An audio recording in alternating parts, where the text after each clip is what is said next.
Somewhere in your driveway right now sits a truck you paid $80,000 for. You own the frame, you own the wheels, you own every bolt holding it together. But open that hood. Look past the plastic cover they installed so you cannot see the engine underneath. Because what Ford did not tell you when you signed those papers is that you do not actually own what is inside that truck. The computer does, and the computer belongs to Ford. Let us start with a number. In 1985, the average American truck owner spent $300 per year on maintenance. In 2024, that number is $1,400 per year. That is not inflation. That is a deliberate architecture. Ford and GM spent 15 years quietly redesigning their trucks so that the only person legally and physically capable of fixing them is a dealer charging $200 an hour. Here's how they did it. Go to any 1978 Ford F-150, pop the hood. You see an engine, a real engine, cast iron, accessible, every bolt reachable with a standard wrench set that costs $40 at any hardware store. A 16-year-old with a YouTube video and a Saturday afternoon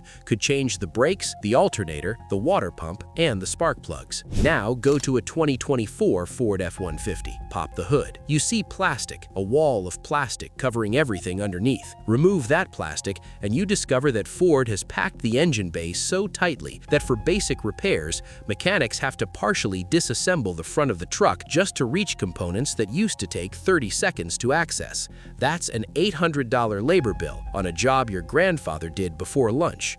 Here's something Ford hopes you never find out. Every single component on a modern Ford truck has a digital serial number registered to that specific vehicle. Your window switch, your battery, your sensors, your headlight module. If that digital serial number does not match Ford's approved list, the computer rejects it. The part is perfectly functional. The mechanics are completely sound, but the computer locks the system and your truck either goes into limp mode or shuts down entirely. To unlock it, you have one option. Tow your truck to a Ford dealership, pay their $200 an hour labor rate, and wait while a technician connects a Ford-licensed laptop to your truck's computer. They have taken the wrench out of your hand. BMW tried to charge customers $18 a month to activate the heated seats already physically installed in the car they already owned. Toyota tried to charge a monthly subscription for the remote start on a key fob the customer had already paid for. They are turning the automobile into a subscription service. To understand how we got here, you need to know about John Deere. Farmers were the first Americans to experience what truck owners are living through right now.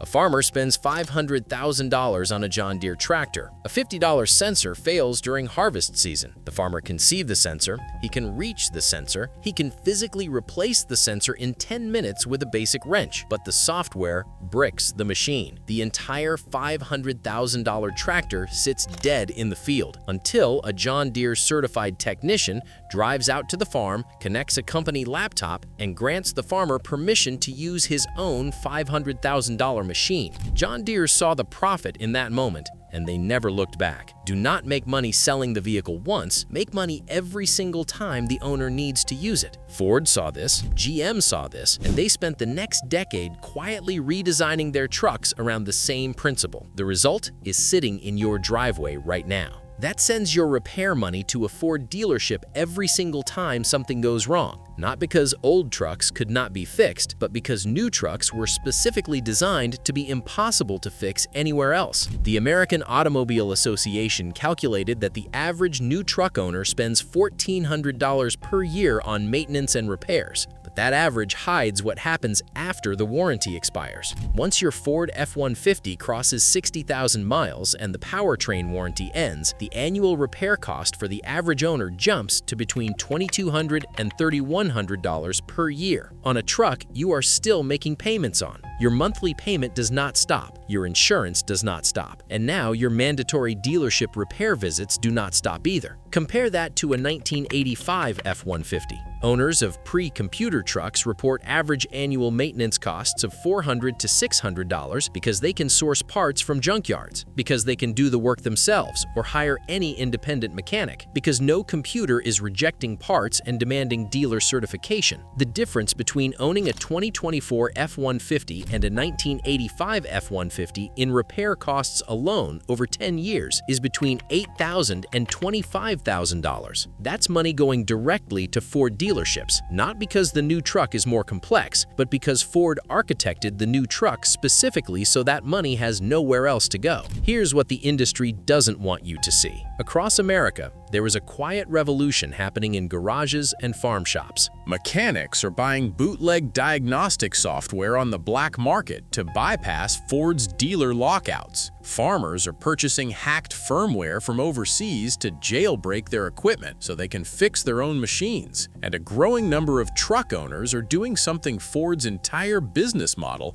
depends on them never doing. They are keeping their old trucks running, not because they cannot afford new ones, but because they refuse to become tenants in their own vehicles. There is a reason the market for pre-1990 trucks has exploded in the last 5 years. A clean 1978 Chevy Silverado that sold for $3,000 in 2015 sells for $18,000 to $25,000 today. That is not nostalgia driving that price. That is American truck owners voting with their wallets. They are paying a premium for the right to open their own hood, the right to fix their own property, the right to never need Ford's permission to use something they already paid for. Here's the truth Ford will never put in an advertisement. If you buy a 2024 or 2025 Ford F-150, you do not own a truck. You own a subscription to a truck. The hardware is yours, but the software that controls every function of that hardware belongs to Ford. They control the parts approval. They control the diagnostic access. They control whether your own truck recognizes your own battery. And every time that control costs you money, it goes to one place, a Ford dealership. The mechanic that built American self-reliance for 100 years is not dead from incompetence. He was murdered by a software update. But here's what Ford cannot take from you: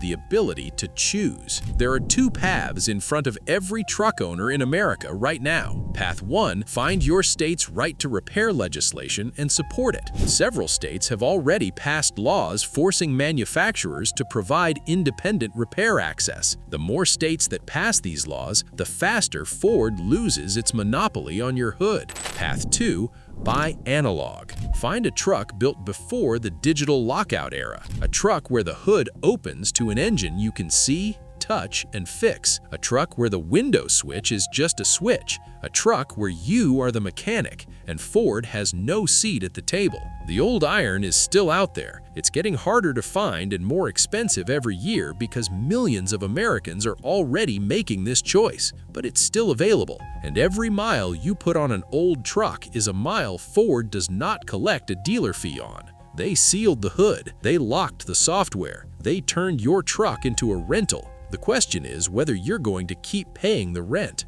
If you know someone still thinking about buying a new Ford or Chevy truck, send them this video before they sign, because once they sign, Ford owns the hood, and the only way to get it back is to never give it up in the first place. Drop a comment below telling us what year your truck is and whether you have personally been hit with one of these dealer lockout fees. We read every comment, and we'll see you in the next one.